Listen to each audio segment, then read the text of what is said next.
ያለፉት ሆኗቸው ከትምህርት ቤት አፍኗቸው የተደረገው የዛሬ 5 ዓመት ነው።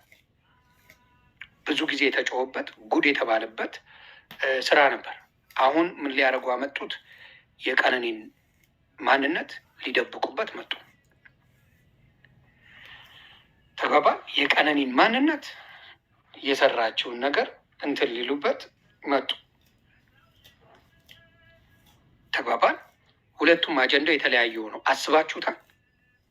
ለአማራ ልጆች አስበው ኢቢኤስ ላይ ሲያቀርቡ አስባችሁታል? ለሰከንድ አስባችሁ ታውቃላችሁ? ለአማራ ልጆች ተቆርቁረው ለአማራ አስበው ኢቢኤስ ቲቪ ላይ ያቀርቡ። ኢቢኤስን ሊሰደብ አሁን እየተቀጠቀጠ ነው። ኢቢኤስ ለምን አወረዳችሁ ተብሎ ማን ነው የሚያዛቸው? መንግስት ነው የሚያዘው። መንግስት የፈለገውን ነገር የሚያደርግበት ኢትዮጵያ ነው። በፊትም አሁንም ወደፊት መንግስትን ተቃውሞ ምንም አይነት የሬዲዮ ቻናል የቲቪ ቻናል መፍጠር አይቻልም ኢትዮጵያ ውስጥ። መንግስትን የሚቃወም ይቅርታ አንድም ቢኖር ምንድን ነው የሚደረገው? ያ ቻናል ይዘጋል። ስለዚህ የኦሮሚያ ፖሊስ ኮሚሽኑ ያደረገውን ነገር እንነጋገር። አራርሳ መርዳሳ ይባላል። ምንድን ነው ያለው? ገፋት እንጂ ክሱ ገደላት መባል የለበትም ብሏል። ምንድን ነው ያልኩት? የኦሮሞ ፖሊሶች መጥተው የኦሮሚያ ክልል ፖሊሶች መጥተው የአዱኛን ኬዝ ይቅርታ ለምን የቀነኒ አዱኛን ኬዝ ወይም የአንዱ አለምን ኬዝ እኛንን የምንፈልገው ብለው ሲከራከሩ ነበር ብዬ አልተናገሩ? እንወስዳለን ብለው ይኸው የኦሮሚያ ፖሊስ ኮሚሽነር አራርሳ መርዳሳ ነው መሰለኝ ስሙ ራሱ። ቆይ ላለመሳሳት ኮሚሽነሩ ማን እንደሆነ ልናገር። ኮሚሽነሩን በሚያሳዝን ሁኔታ አራርሳ መርዳሳ ይባላል። አዎ ገፋት እንጂ ህይወቷን አልገደላትም። ስለዚህ ከሱ የግድያ መሆን የለበትም አለ። ከ5ኛ ፎቅ ላይ መግፋት ግፊት ብቻ ነው። እግዚአብሔር አሳያቸው። ይህን ነገር ነው ያለው እና እጅግ በሚያስደነግጥ ሁኔታ ምን ተፈጥሯል? የሚያሳዝን ነገር በኦሮሚያ ኮሚሽን አየን። ሮሚ ሰላም ብያለሁ። ይህንን ነው የሚያደርጉት። ኢትዮጵያ ላይ ፍርድ እንደሌለ የፖሊስ ኮሚሽኑ ይህን የተናገረው። የኦሮሚያ የሴቶች መብት ኢትዮጵያ ላይ ምንም ነገር ብትሆኑ ጌድዬ ሰላም ብያለሁ። ምንም ብትሆኑ አትቀደሙ እንጂ ፍርድ ይገኛል ብላችሁ፣ በተለይ ታዋቂ ሰው ከሆነ ምን ከሆነ ምንም አትሰሙ እና የዛሬ 5 ዓመቱን አጀንዳ ዛሬ አምጥተው ኢቢኤስ ላይ ያስለቀሰው አጀንዳውን ሙሉ በሙሉ ቀይረውት ነበረ። መለስኩት እኔ። ሾርት ሚሞሪ ነው አጀንዳ ለማስቀየር የተመጣ ነው ብዬ ተናገርኩኝ፣ መሰከርኩኝ። ሰውም ቶሎ መለስ አለ። ሳያስተውል ነው ሰው የሚሮጠው። ማስተዋል የለም። ፖለቲካ ቁማር እንዴት እንደሚጫወቱብን ብዙ ጊዜ ሸውደውናል። ካያቸው ብዙ ጊዜ አታለውናል። የቀነኒን ደም ላለመመለስ ላለማስተካከል ይሄ ፖሊስ ኮሚሽነር ዋናው ፖሊስ ኮሚሽነር አራርሳ መርዳሳ ገፋት እንጂ ግድያው የግድያ ተብሎ ኬዙ መታየት የለበትም እያለ ነው። ይሄንን ነው የምነግራችሁ። ያ ቴጂ የሱ እኮ ነው። ሉላ ታስራ ተፈታለች የሚባል ነገር ሰምቻለሁ። አውቀው ወከባ ለመፍጠር ይህን አቴንሽን ለማስቀየር እቺን የቀነኒን ጉዳይ አስቀይሮ ሌላም ሴት እንደገና እየተደረገች ሌላም ሴት እየተደረገች የሚደረግ እጅግ የሚዘገንን ነገር ነው የሚያደርጉባቸው። እንዲህ ኦሮሚያ ክልል ላይ እኮ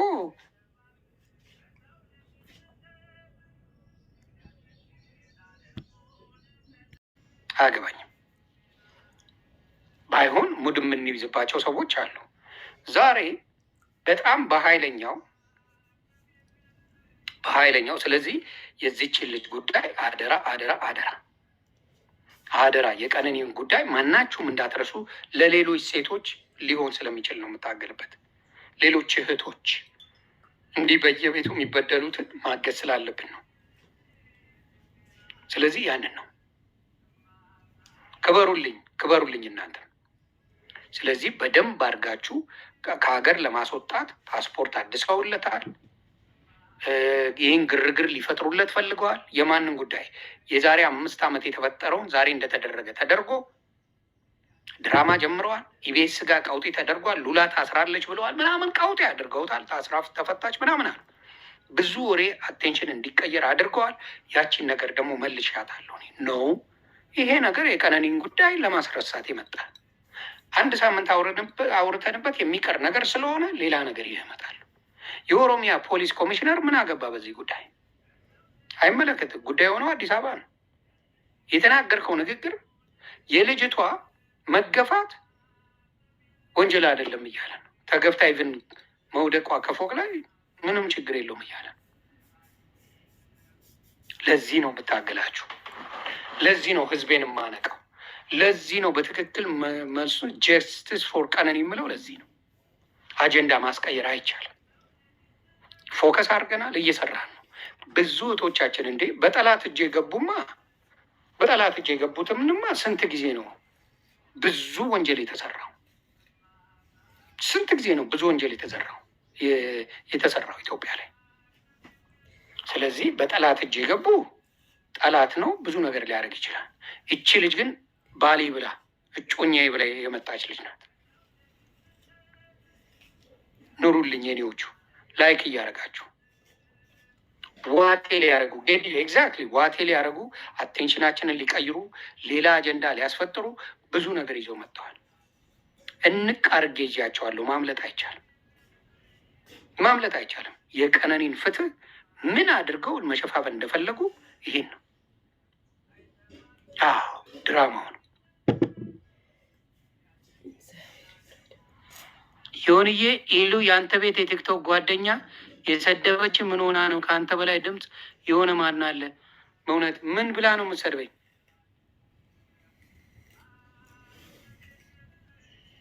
ምን ብላ?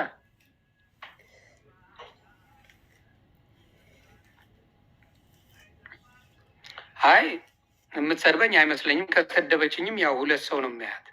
ስለዚህ ችግር የለው። ከሰደበችኝም ያው 2-3 ሰው ነው የሚያያት። ስለዚህ ያው አቴንሽን ፈልጋ ሊሆን ይችላል። አታስቡ። አቴንሽን ሲጠፋ እኔን መላስ የስራው ባህሪ ነው። ስለዚህ ለዛ ነው ደግሞ የሚነግሩኝን ዝም ብዬ አላምንም። ኢሉ ብዙ ጊዜ ወዳጅ ነን፣ ክፉ ተነጋግረን አናውቅም። ስለዚህ እንደዛ አይባልም። ኑሩልኝ። ስለዚህ እህቶቻችን በርቱ፣ ድምፁኑ፣ አንድ ላይ ሁኑ። እውነቴን ነው የምለው። ብዙ እህቶቻችሁ ኢትዮጵያ ላይ ይበደላሉ። በተለይ በባል ሴቷ የማትሰራ ከሆነ ጉዱ አፈል። የምትሰራ ሴት ማንም አይነካትም። ምን ደረቷን ነፍታ የምትኖር ሴት ናት፣ ሰርታ የምትኖር። የወንድ ልጅ የምትጠብቅ ሴት ኢትዮጵያ ላይ አለቀልሽ፣ አለቀልሽ። እመቤቴን አለቀልሽ። እናቱ ይህ ትጅዬ ክበሪልኝ። በሰዎች የምትኖር ኢትዮጵያ ላይ አለቀልሽ፣ መኖር አትችይም። ስለዚህ አደራ ሴቶች፣ ኢትዮጵያ ላይ የምትኖሩ ሴቶች፣ ምንም የሌለ ሴት ወንድ እንዳታገቢ፣ ምንም ነገር እንዳትፈልጊ። ስለዚህ ይህን የምንታገለው መታገል ያለባችሁ ሞር ሴቶች ሆናችሁ እኔ ነኝ እየጮኩ ያለሁት በዚህ ጉዳይ ላይ ሞር መጮ ያለባችሁ ሞር መነጋገር ያለባችሁ እናንተ ሆናችሁ እያላችሁ እኔ ነኝ የምጮው። የሴቶች ጉዳይ ከማንም በላይ እንዲህ የምልበት ጉዳይ እህት ስላለችኝ፣ የሴቶች ጓደኞች ስላሉኝ፣ እናት ስላለችኝ፣ ሴት ልጅ ስላለችኝ ነው እንደሚል ማለት ነው። ይሄን የምናገረው። ስለዚህ ቆም ብሎ ማየት መልካም ነው። የዚች እህት ቤቴሌም የምትባል አካውንቷን ወስዳ ስልኳን ወስዳ ከሳምንት በላይ አስቀምጣው ፖሊስ የወሰደው ከዛ ሁሉ ነገር ድሊት አድርጋ ትክክለኛ ነገር ቢሆን ኖሮ ለምን ማንም ይሁን ማንም ታዋቂ ሆነ ምን ሆነ መከሰስ አለበት፣ መጠየቅ አለበት። ያን ነው ምለው። ወደ ዋናው ጉዳይ ደግሞ እንምጣ። ጆከር ዘገየ ፍየሌና ሞጣ በምን ተገናኝተዋል? በምን በሚባል ጆከር ፍየሌ ህወሓት ነው የሚባል ነገር መጣ። አማራ አይደለም አማራ ስላልሆነ የአማራ ትግል ውስጥ ምንም አያደርግም። አማራውን የሚያሰድብ ነው ተብሎ ተያዘ። ዘገየ ገብረ ጻዲቅ አማራን አሰዳቢ ነው። ለምን? አማራ በሌላ ህዝብ እንዲጠላ ማንም አይፈልግም። ግን አንዳንድ ደካማ ሰዎች በስድብ ብቻ እውቀት የሚመጣ መስሏቸው ወይም ሌላውን ማስፈራራት የሚቻል መስሏቸው የመጧሉ። አሁን ይሄ ጆከር ፍየሌ ከመጣ ጆዬ እንዴና አባቴ ዘገየ ፍየሌ ከመጣች ጀምሮ አማራ ፖለቲካ እንዳይሰራ ተደርጓል። ለምን? ስድድብ ሆነ። ፖለቲካ ስድድብ አይደለም።